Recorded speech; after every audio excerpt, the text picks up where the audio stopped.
So this is going to be a review for the Kneesovertoesguy program.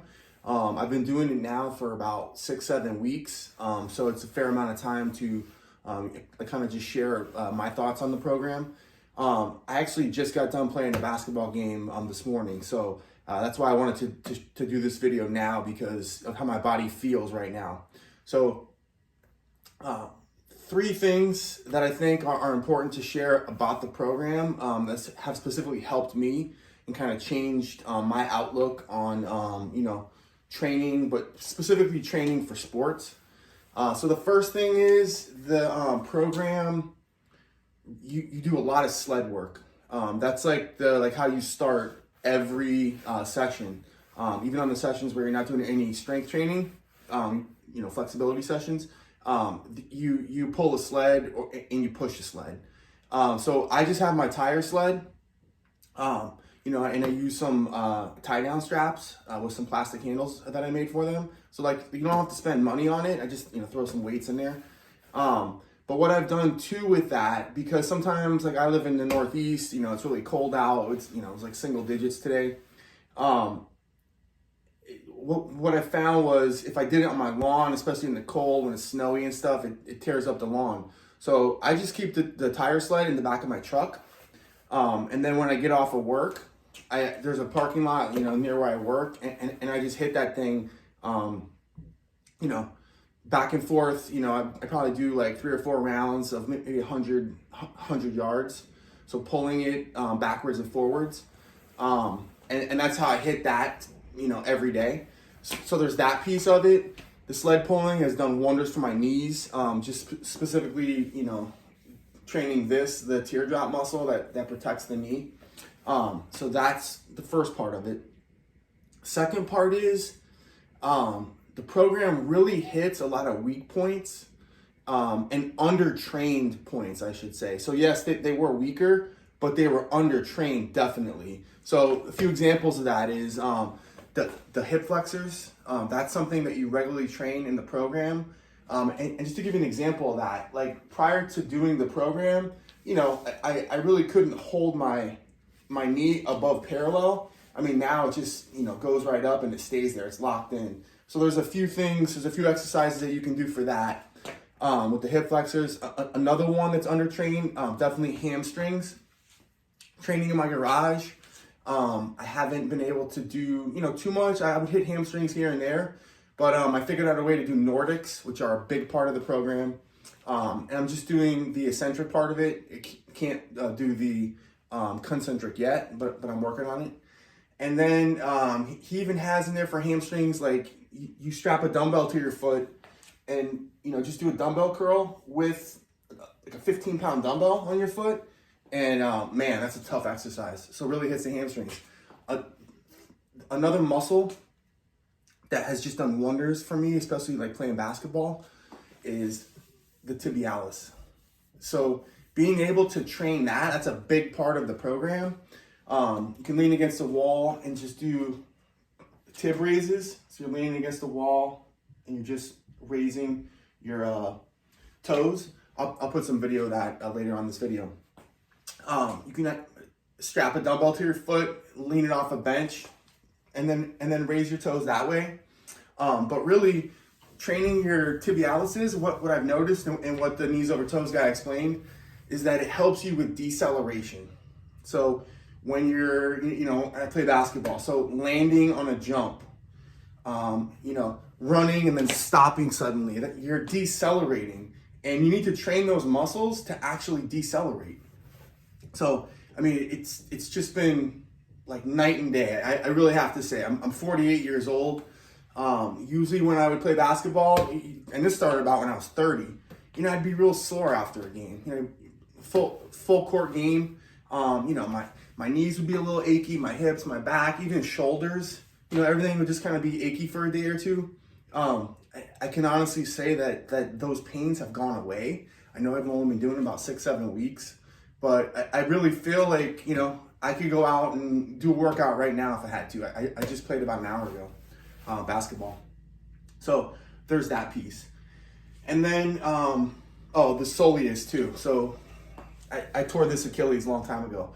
but he also teaches you how to like train your soleus muscle, which is below the calf. It's that right there. It's that muscle right there, which protects the Achilles. So I definitely feel stronger there as well. That's something I've noticed. So the third and final thing is just the range, the mobility that I have, not just in my legs. So one of the key exercises is he calls it the ATG split squat. And you're essentially just driving your front knee forward. Again, I'll throw some video of this in there, but you're putting your front knee forward as far as you can, lifting your heel to really get that calf into the hamstring. And then you're stretching your back hip flexor out as well on the trail leg. That one has done wonders for me. Started with no weights and then just progressed to like 10-pound dumbbells, 15-pound dumbbells. I was doing 40 the other day. So the weight isn't as important as getting the depth and really kind of getting good range of motion in your front knee. So there's that. And then just the VMO like squats. So I did make this slant board. So this is a slant board that I just made. I literally just took some, thick plywood. I got like a 2x6 here. Added some grip tape, and then I even put some on the bottom there, and I just reinforced it with some brackets. So this whole thing cost me about $10 to make, but a lot of this stuff you do you do on the slant board. So like one of the warm-ups that you could do is squat pulses. You do squat pulses on the slant board. The soleus raises that I talked about earlier, you do those on the slant board, so your feet are like this, and then you're pushing up there to work the soleus. The VMO squat you do on the slant board. You can have dumbbells, you can have the trap bar. So there's that. So like that really focuses again on this part of your quads, because you're really trying to like keep your body straight. Like you're not trying to lean over too much. So you're really trying to drop as far as you can straight. And that's like the whole premise of the program is, we've always thought, like when I first started weightlifting, back in the late 80s, early 90s, like we were definitely told like, oh, don't let your knees go over your toes, like when you squat. And this guy's whole thing is, if you train the muscle and you train your tendons and ligaments to actually withstand that and go over, then you're just making those stronger. And I can honestly say my patellar tendons actually feel stronger. There was a couple, rebounds that I came down with today where I was running in, jumped up, caught it, and I remember like landing with my knees, coming a little forward, and my legs felt fine, and they feel fine right now. So I definitely think that this guy's onto something. I think there's some good stuff that I'm definitely going to keep doing. I started with the Zero program. I did that for about a week, and then I realized it was a little too I could do something else besides that, because that was for like pure beginners, and I wasn't a beginner, even though some good stuff in the Zero program. And so I started doing the ATG Essentials program, and it's just really good stuff. I do recommend it if you especially play sports. You're an older athlete and you play sports. I mean, that's good stuff for younger athletes as well. But I feel like my legs are safer.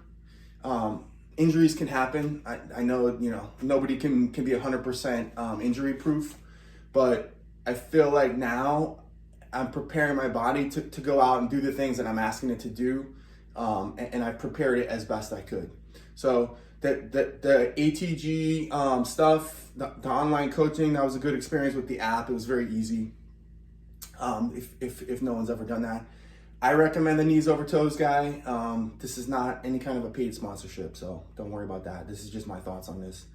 I look forward to doing it more, and I will definitely, update. I'll throw a review in a couple months, and we could see what my thoughts are there. But yeah, definitely check it out. I also want to shout out my friend Chad for telling me to make a YouTube video because I've been slacking lately, so my bad. Thanks, Chad.